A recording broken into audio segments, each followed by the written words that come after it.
A Natural History of the Dragon.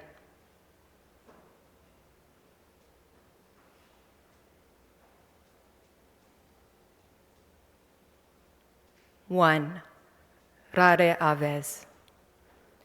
In 686 AD, the plague came to the twin monastery of Monkwearmouth Jarrow by the rivers Tyne and Wear in the ancient kingdom of Northumbria, now the northeast of England.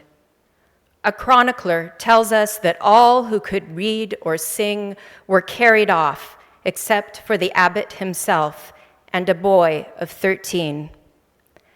I think of them often in these COVID times, the boy and the abbot singing suddenly alone in the small stone church so long ago.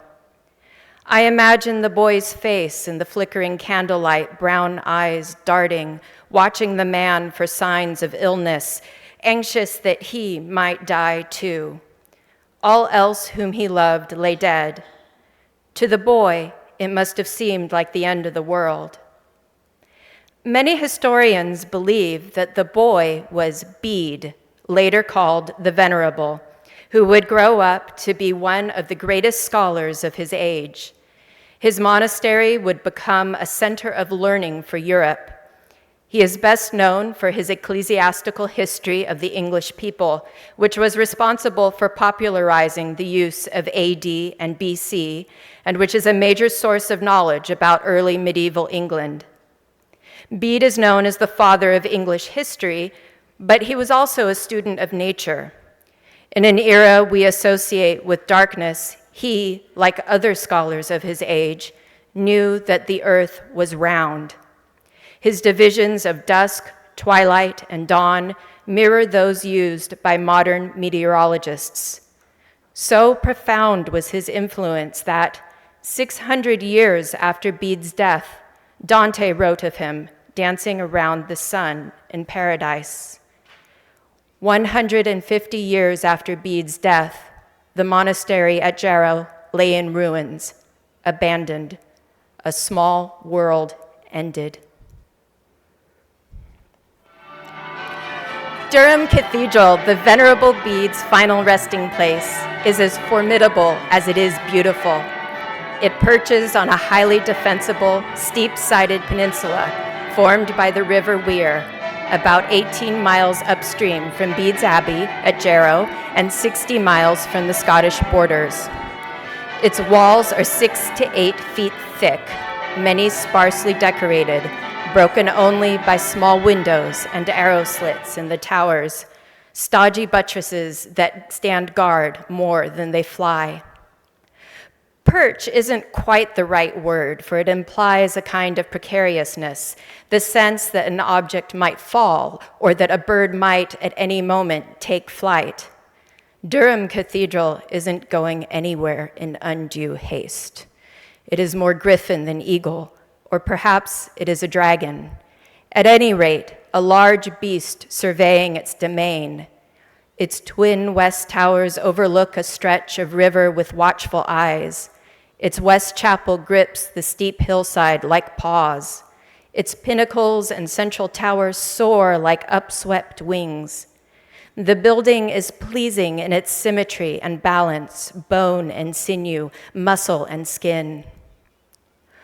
Work on the cathedral and associated monastery was begun in 1093, less than 30 years after the Norman conquest. It was completed in 40 years, a fantastically quick time in an era before explosives or heavy machinery, an era where everything that was made by hand. The Normans spared little expense. It boasted the latest in architectural technology, the first successful use of the pointed arch, the immediate precursors to flying buttresses, and the earliest post-Roman stone ceiling on a large scale. To a medieval person, its interior must have seemed like paradise itself, swell upon swell of massive arches upheld by thick columns decorated with chevrons and lozenges, a ceiling as high as the sky, walls painted like a gospel manuscript, everything bespeckled with colored light, a triumph of human creation. When it was built, the cathedral was a show of military and cultural superiority to a subjugated people. If it looks a little like a fierce beast, an impenetrable fortress, impervious, it's because it kind of was. Which makes it all the more surprising that 1 week in autumn 3 years ago, before the world changed yet again, a small bird the size of a sparrow finds its way inside. On Sunday during Matins, I look up and see her flit across the round double arches of the triforium above the altar. I doubt my eyes, but she takes off again, darting out into the chancel and high altar, then back again. The choir boys, quietly pestering each other behind their music desks, do not notice her. The robed clergy, sheltered by the pinnacles of their ornate wooden stalls, do not see her. No one in the congregation seems to notice but me. She flies again, disappearing into the high places. The shadows of other birds, outside, free, flash against the glowing moon of the rose window. In the silences between prayers, I can hear chirping outside. For a moment, the hushed cathedral feels like a cage, the columns and arches, the stone tracery of the windows like bars. I'll see her again in a few days, flitting over Bede's tomb, her front vaguely yellow in the afternoon light, her back a dusky blue. I don't yet know British birds. I'm an American by birth, a Texan by adoption, living here with my family for the year. I wonder how much longer she can survive inside the building. Durham's north and south doors are 8 feet wide by 20 feet tall, but compared to the mass of solid sandstone and glass, they are tiny, the nostrils of a great beast. I can't see how she's ever going to find her way out.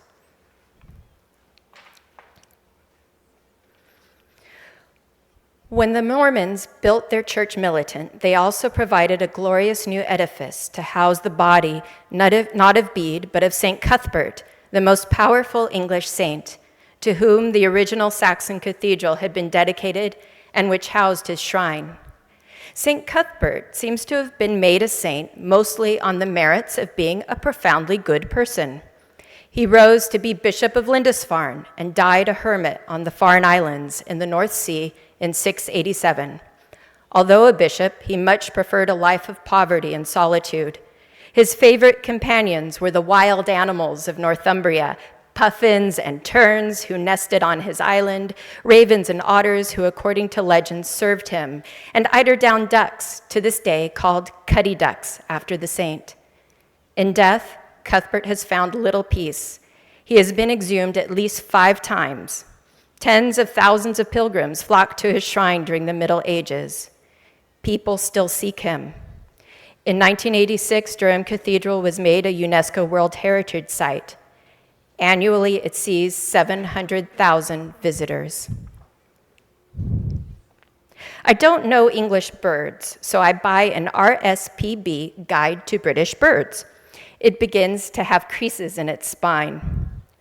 One afternoon, as I stand by a western tower, something small whizzes by my ear and shatters on impact at my feet. A walnut, smashed. I look up, startled, angry. 2 black birds with gray heads look down at me from their high perch, their feathers ruffling in the wind. "You could have killed me," I tell them. "Jack," one of them calls. "Hooligans." Jackdaw, Corvus monendula, a small crow with a pale gray cowl. Its call, a distinctive, explosive jack, hence its name, my RSPB says. Intelligent, like many corvids, jackdaws are known to drop their food, nuts say, from great heights in order to crack it open. My hooligans weren't trying to kill me. They were just making breakfast. I got in the way. There are jackdaws everywhere around the cathedral, now that I know their name.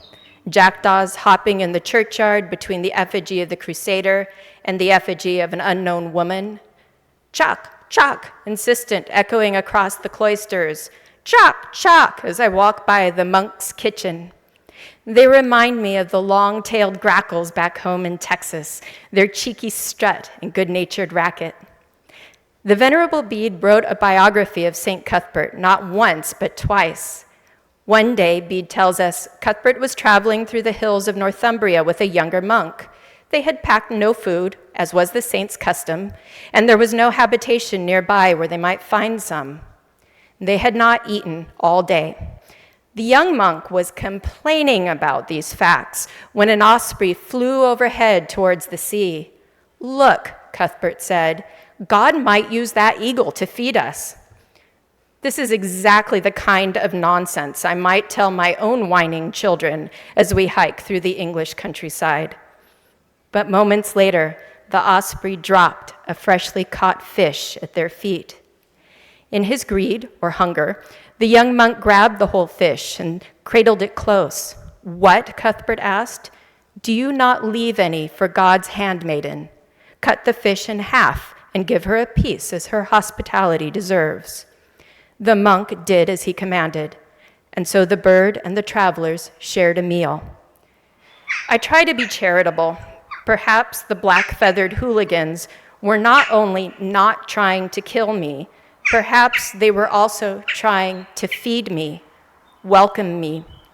I had only to reach down and share the feast. Durham's black-robed monks, like Bede, were Benedictines. Chapter 53 of the Rule of St. Benedict, written in the 6th century, commands, "All guests who present themselves are to be welcomed as Christ." This was known as the Benedictine welcome.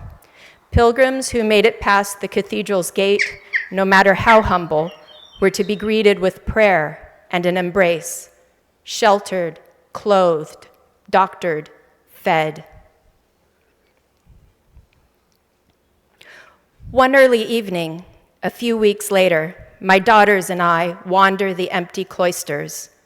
The Garth lawn is shaded, the song school and deanery walls gold in the sun.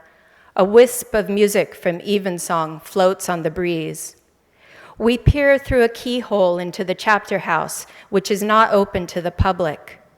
A curved wall lined with stone benches and blind arcading, glass windows like jewels, a stone throne. Once the meeting place of Durham's monks, it was, more recently, the set for Professor McGonagall's classroom in the Harry Potter films. Seen through the keyhole, it is tantalizingly off-limits, as magical as the classroom it played on film. "Sorry," a gravelly voice says over my shoulder. We jump, caught doing something vaguely naughty. A compact man in his 50s, with a dark beard, wearing all black, leans over my youngest and tries to stick something onto the door. As he stretches, I notice he wears an oversized yellow and black enamel Batman belt buckle. "Go on then," he mutters in a northern accent, sing-songy. The something, it turns out, is a pipistrelle bat, its body about 3 inches long, with velvet ears and wings and a tiny black nose. The man, it turns out, is named Duncan, a member of the Durham Bat Group. A colony of pipistrelle mothers and their pups live seasonally in the cloister roof. The summer was abnormally hot and dry in northeast England, which has meant fewer midges for bats to eat, which means the pipistrelles are in a bad way. Every evening, the weakest ones fall down with a sickening, though apparently not too harmful, plop onto the flagstones. Today's tiny patient can't hold on to the door yet, so Duncan takes her back to a stone sill of the cloister tracery, where he has left his tools. He cradles the bat in his palm and holds a mealworm with his fingers so that it is easier for her to eat. When she has finished, he coaxes the end of a pipette of water past minuscule white teeth. His hands are big-knuckled and calloused, but when they handle the bat, they are gentle, precise. The bat having rested, he lets us stroke her. Then he takes her back to the chapter house door. She sticks this time. When we leave, Duncan is still standing there, watching her. On the way home, I think about pipistrelle bats, animals I never imagined concerning myself with at a cathedral. What will happen to them, I wonder? As the climate changes, hot, dry summers will cease to be anomaly. Already insect populations have plummeted. Drought is more common. Life is about to get even harder for these small pilgrims. How much good can the welcome of a few humans do in the face of all that? Sometime in October, I climbed the high places of the cathedral. The triforium and towers, the attic with its forest of beams, places off limits to the public.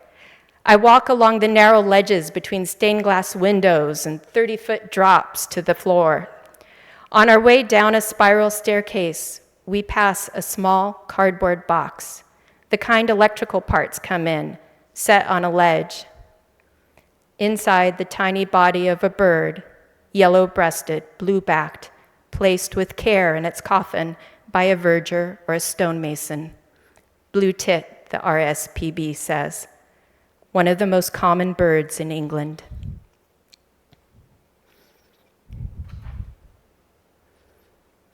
It is Remembrance Day, November 11th, an hour before dawn, the 100th anniversary of the end of World War I.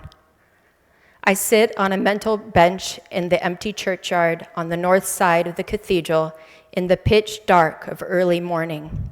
It is cold and black and quiet, but not silent, as the dead leaves rustle across the pavement and the birds chirp loudly, trying to raise the sun.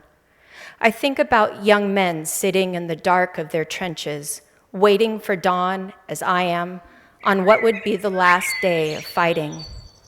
They thought they were fighting the war to end all wars, but wars returned, as regular as the rising of the sun.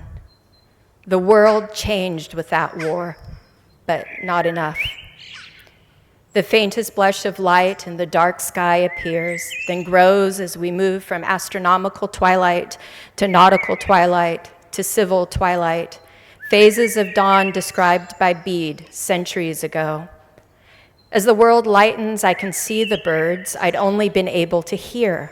They dart in and out of the cathedral wall, pigeons, jackdaws, sparrows, coming and going, disappearing into holes I had never noticed. Dragon skin, it turns out, is porous. What seems an impenetrable fortress is also a bird colony. Nature has infiltrated the walls, reclaiming the stone, like roots spreading through soil. Is earth threaded with roots just dirt, or is it plant, too? Is a building thrumming with animals culture, or nature? A dragon was a convenient image, but now, watching the birds, it is impossible for me to think of the cathedral as anything but alive. I think of a story from Bede as I sit in the waxing light. In the ecclesiastical history, one of King Edwin's advisors compares a human life to the swift flight of a single sparrow through the banqueting hall on a winter's day. The sparrow flies swiftly in through one door of the hall and out through another, back into the wintry world from which he came. In this way, man appears on earth for a little while, but of what went before this life, or of what follows, we know nothing. Birds disappear into stone walls, reappear again. Life is like the swift flight of a sparrow through a bright hall.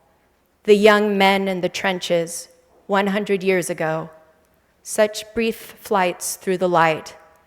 What darkness before, what darkness after.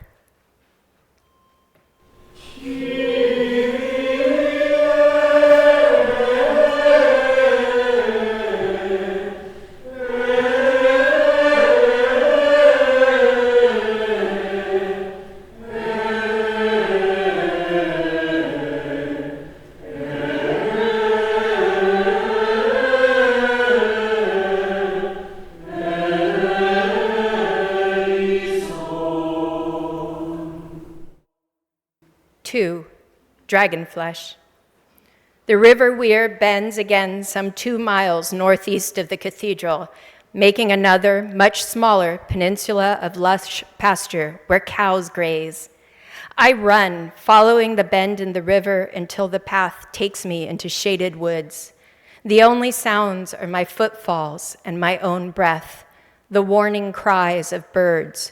Surely I must be getting close. In our everyday lives, we don't often, or at least I don't, think of where the stone in our buildings comes from.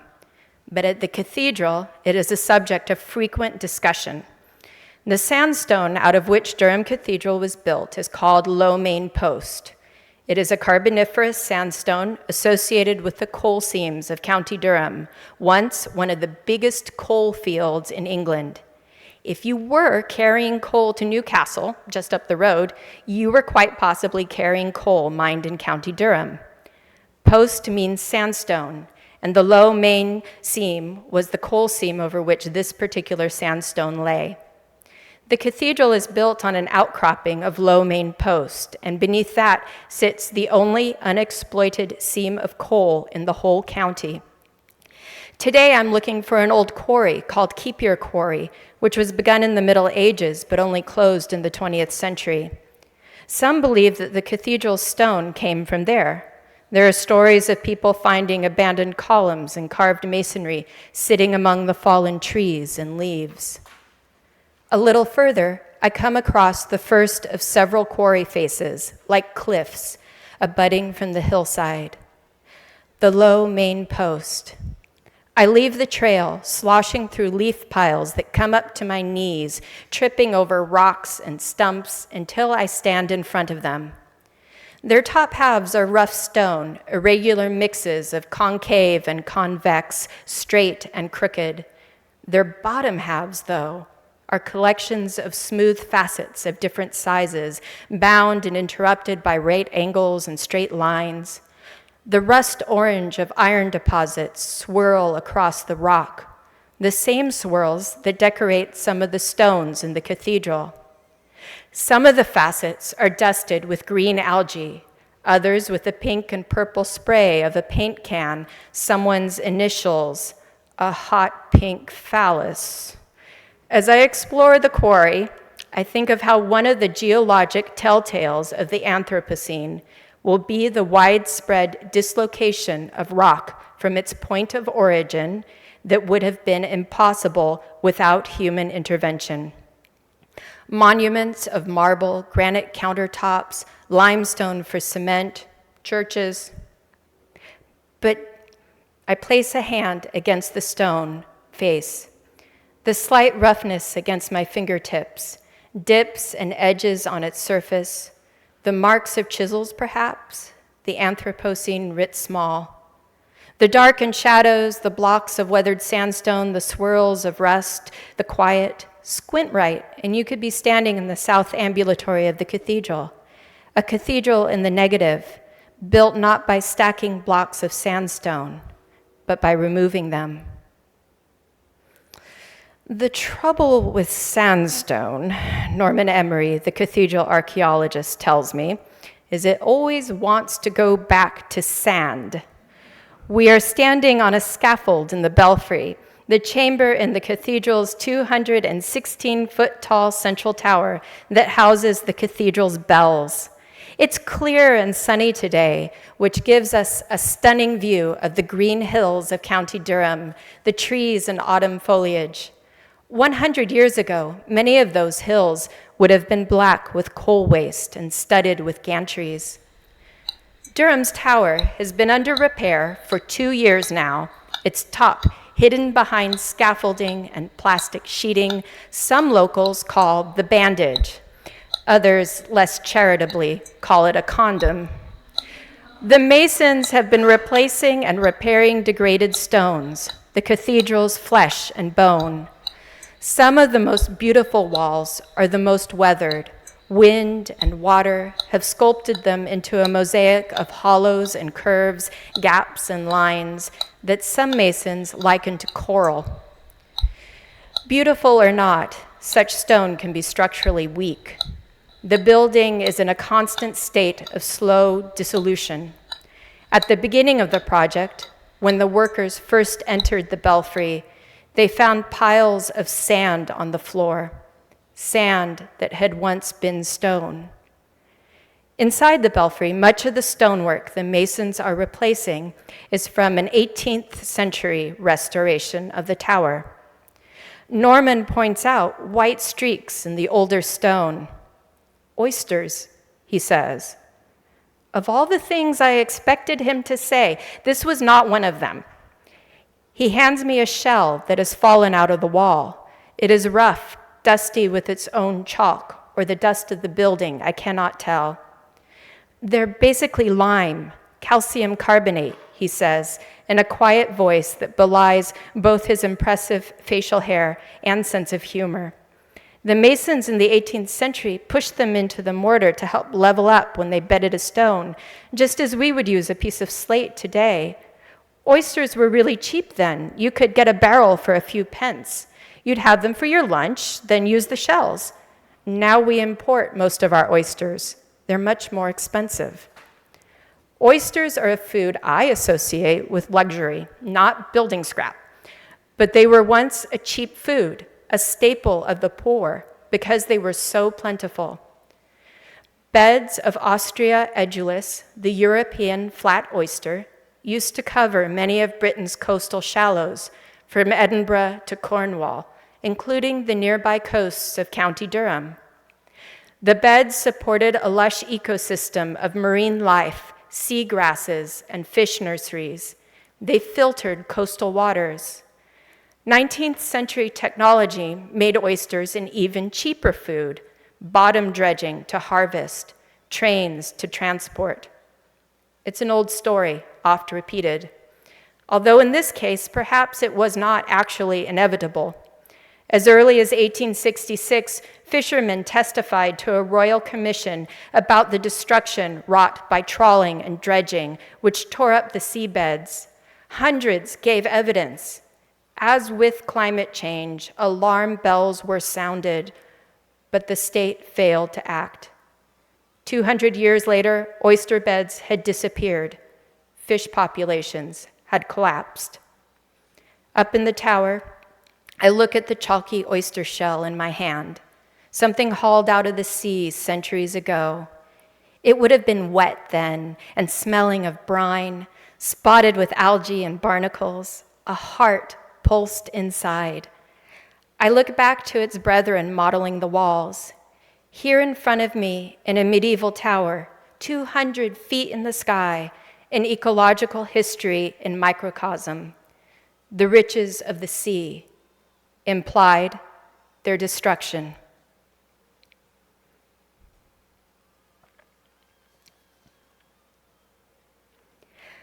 I like to sit in the south ambulatory, the aisle between the exterior wall of the cathedral and the chancel where the high altar is.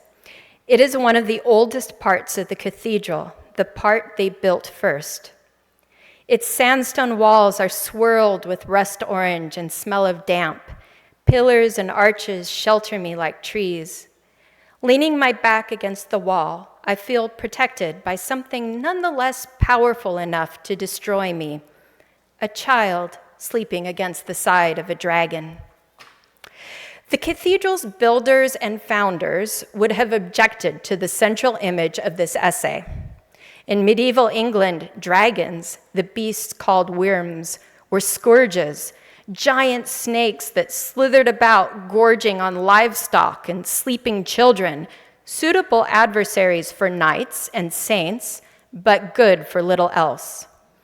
There were dragons aplenty in the northeast, the Sockburn worm and the Lambton worm among the most famous, although there is no record of St. Cuthbert ever encountering one. From my seat here in the ambulatory, I can see the stairs going up to St. Cuthbert's shrine, a place called the Feretory. Hidden between the stones that surround his tomb are gifts brought by modern pilgrims, pebbles, scallop shells, rosemary. At the height of the saint's fame, 2 gilt cupboards also stood there, filled with treasures given by nobles and kings, gemstones, cloth, gold, the remains of other magical beasts, a griffin's claw, an ibex horn, a unicorn's horn, a narwhal tusk. Perhaps it seems unlikely that something as exotic as an ibex horn from the Swiss Alps, or perhaps even the Sudan, or a narwhal tusk from Greenland or the Canadian Arctic might find its way to medieval Northeast England. But in the spring, Norman, the archaeologist, will spend weeks on a scaffold studying the elaborately carved stone arch of the north door and recording what he finds. Eyes sparkling, he'll show me a drawing he has made of something that looks exactly like a chameleon, its tail curled up perfectly and its head hidden behind a leaf. In a cathedral full of cat-faced men and lions eating winged rhinos, it is extraordinary for its realism. But more extraordinary, the stone is from the 1100s. The nearest chameleon would have been in southern Spain or North Africa, a 1,000-mile journey by foot and sail. Goods and people traveled more often than we give them credit, something borne out by monastic records and the building itself. Peppercorns and spices, architecture similar to that of Islamic Spain, lapis lazuli from Afghanistan. Although the gilt cabinets were looted by Henry VIII's men, the cathedral still owns many treasures: gilt plate from the 17th century, St. Cuthbert's cross from the 7th, a copy of the Magna Carta, also the Conyers falchion, a sword from the 13th century, its hilt engraved with dragons and reputed to have slain the Sockburn worm. Since at least the 14th century, the Conyers falchion is presented to every new bishop of Durham when he first enters County Durham, a sign of his temporal and spiritual power. I like to imagine that, among his other duties, the bishop is charged with fighting menacing beasts. One morning, a burgundy-gowned beadsman interrupts my reverie in the ambulatory. He notices my ring, a silver bird set on a silver twig. "You've got a little spuggy on your ring, haven't you?" "A spuggy." "Aye, that little bird, that's Spuggy and Geordie." Strictly speaking, Geordie is only the dialect of Newcastle and Tyneside, 14 miles away, but around here many people use it as a generic for the northeast ways of speaking. It is one of the oldest of Englishes, a descendant of the Northumbrian Old English spoken by Bede and infused with Norse from the Vikings, French, Scots, Romany, coal mining slang, and perhaps not, Latin from the Roman occupation. Geordie seems ancient and powerful to me, but also full of good humor and love. Something wonderful or big is canny. A sick child is a pooly bairn.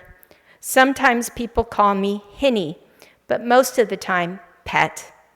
In a Geordie folk song on the subject, the word for dragon is worm. Some think the legends of dragons in the Northeast were inspired by the Viking raids that traumatized the inhabitants of Northumbria, such as the attacks that destroyed the abbeys of Bede and Cuthbert. In the stories, worms take the shape of Vikings' narrow warships that darted up rivers, their long-necked prows decorated with demon heads.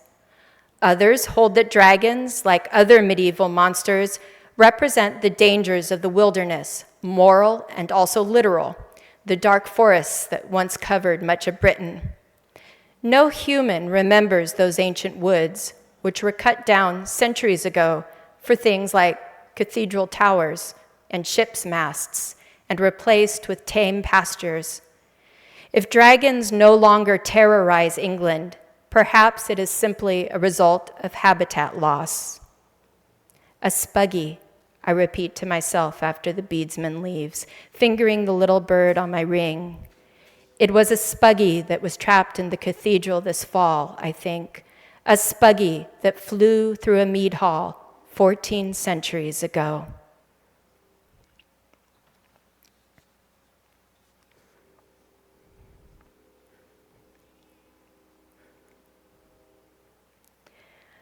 Not long after my trip there, I learned that few experts believe the cathedral stone came from Keepier Quarry.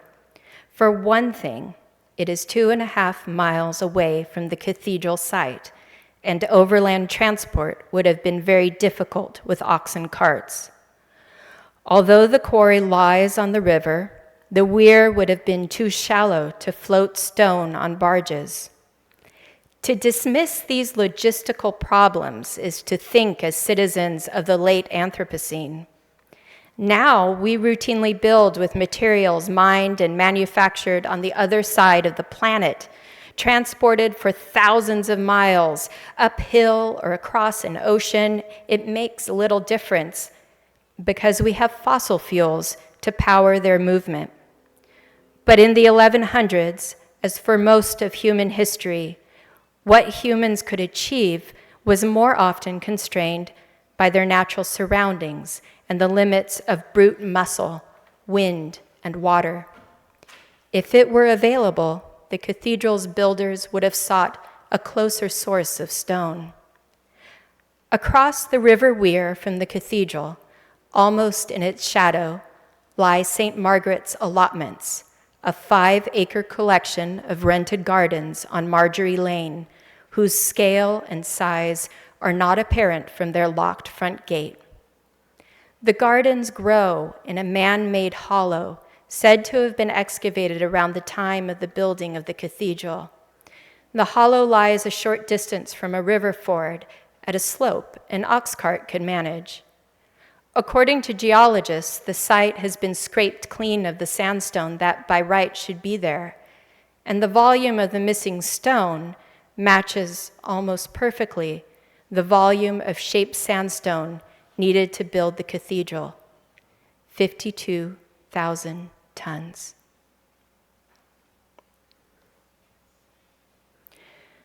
The first service of Advent begins in darkness. All the lights in the cathedral have been extinguished. No candles are lit. We are close to the longest night of the year. It is so dark I cannot see my mittened hand in front of me. Every seat in the cathedral is full, and every one of those people is silent. It is so quiet I can hear their collective breathing. Or is it the 900-year-old building? How does a building breathe? In the dark, I think of the eroded stones, the gaps in the masonry, and the holes in the stained glass windows. Like stomata in a leaf, I think, spiracles in an insect. Feel the inward rush of cold air when the south door is opened, the exhalation of warmth, like nostrils, like lungs. How does a building breathe? Like a dragon sleeping in the dark. In 703 AD, in his treatise on times, Bede wrote of the 6 ages of the world, a common Christian understanding of time set forth by St. Augustine and based on events in the Bible. The first age began with the creation of Adam. The 6th age, which is the last age of the earth, began with Christ's incarnation and birth. Each year, the church reenacts that beginning at Advent, the season before Christmas and the start of the church year. The beginning of Advent is what we are celebrating tonight in the dark, the coming of light. As Bede and many ancient Christians saw it, the 6th age would end with Christ's second coming and the end of this miserable, suffering world. A new age of perfect peace and love, God's kingdom, would begin, the 7th age. Existence continues even after the end of the world. In the midst of apocalypse, there is hope. But if you hadn't noticed, we're still stuck in the 6th age. And so now in the darkness, in the belly of a beast, I breathe, I wait. Suddenly, a boy's soprano pierces the silence. Palestrina.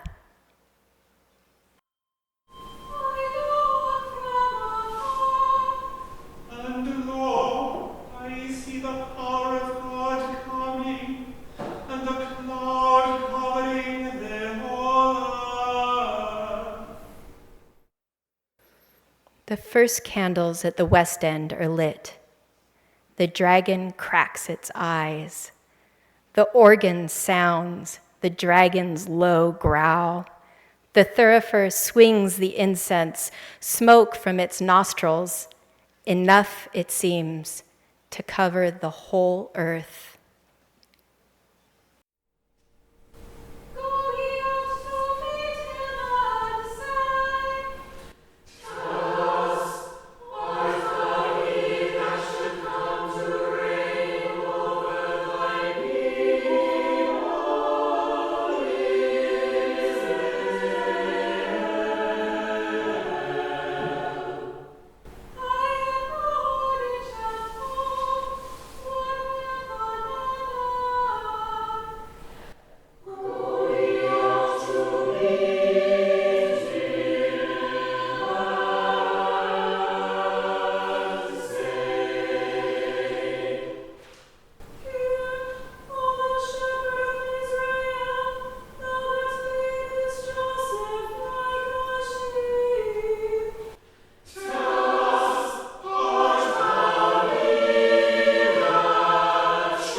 In the Sixth Age.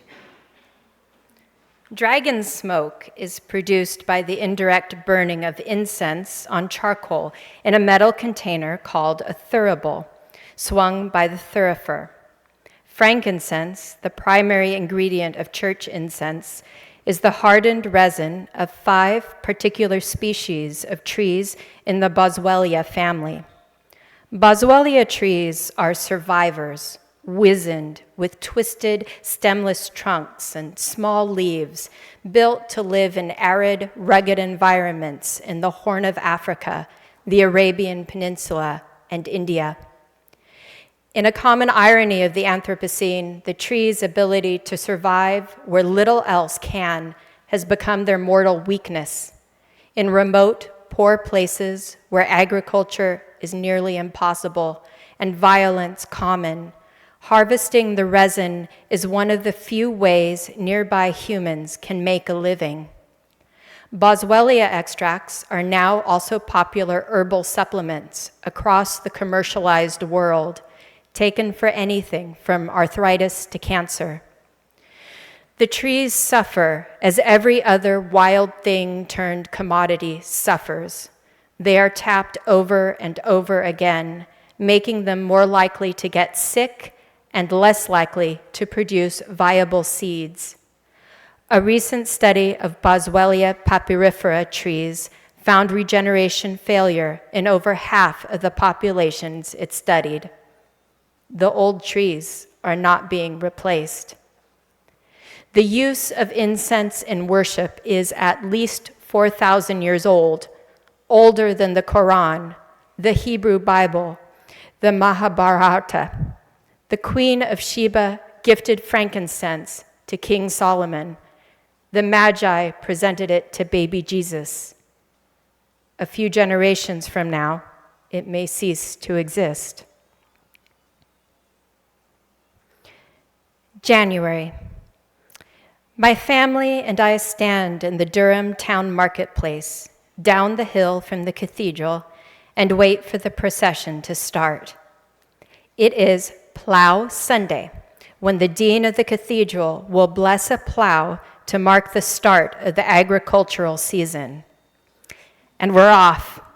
Men in period costumes pull the plough, richly decorated in ribbons and vines, up the hill to the cathedral. They are accompanied by an accordion band, masked Morris dancers, and assorted hangers-on, the green man and his lady, a Roman soldier, a Saxon, a Viking, townspeople, tourists. We enter the cathedral through the great north door. The earliest recorded celebration of Plough Sunday in Durham is from 1413. It comes from a time when droughts in England meant death. Bede, writing 7 centuries earlier, records a time of famine when groups of desperate men held hands and together leapt off cliffs into the sea rather than continue their misery. Today, the dean says, "The Lord looked upon the earth." All of us reply, "and filled it with his blessings." While the earth remains, seed time and harvest, summer and winter, and day and night shall not cease, the deans call. Those who plow should plow in hope, our response. The tradition continued until the end of the 19th century. Maybe it made sense for it to die because the world had changed. The Northeast was riddled with coal mines and factories. Trawlers were dredging up oyster beds. It was the age of reason, science, industry, progress, the colonial project, coal. Today, the buds are swelling on the trees. Bulbs are coming up in the woods, bright leafy green. It's only January. Studies suggest that signs of spring are coming earlier and earlier every year. The older people at the cathedral say that there used to be weeks with snow on the ground. Sometimes the weir froze.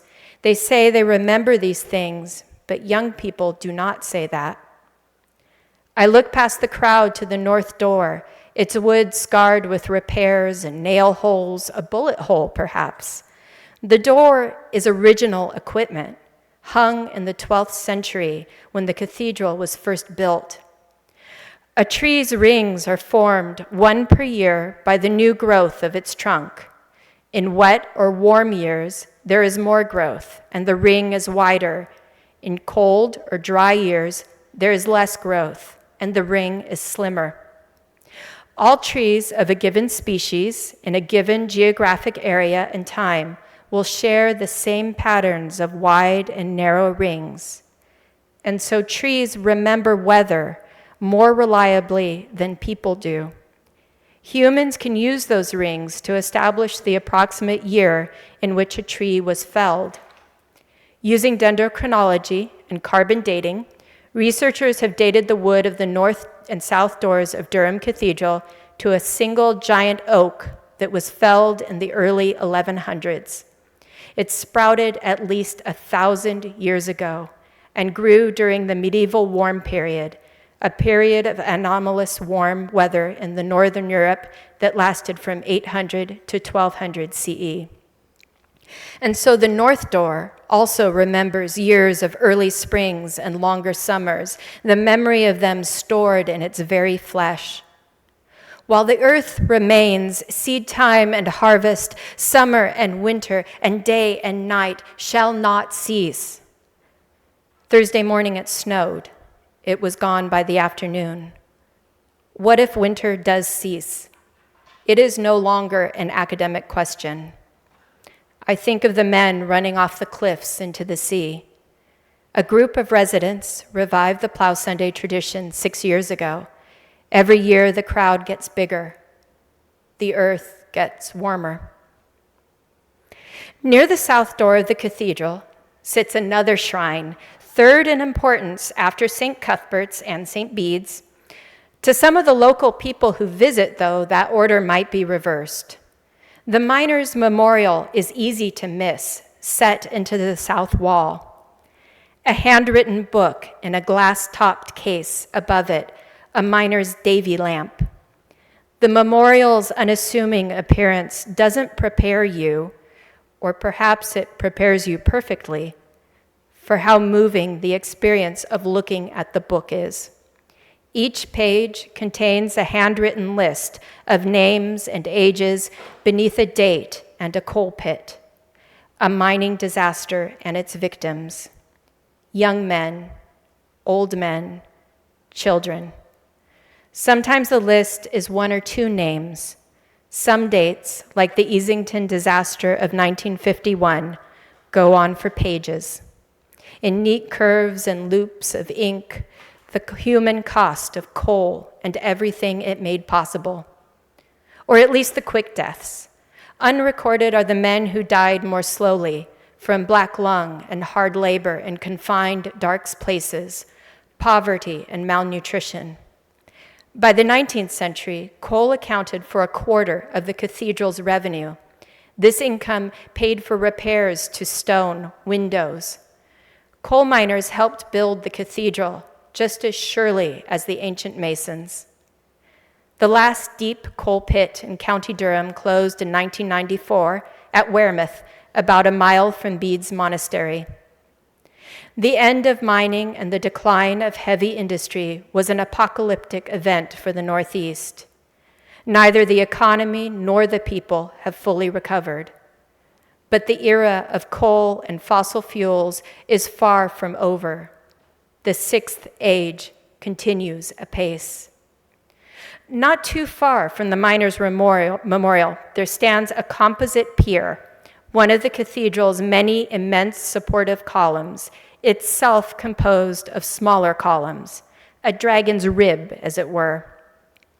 One of the drums, or segments of the column, is a window into time.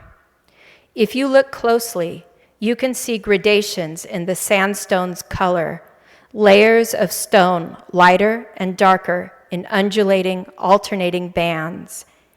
In its middle is a collection of fine, dark gray lines, like pencil lines, toddlers scribble-scrabble, which at first is what I thought they were.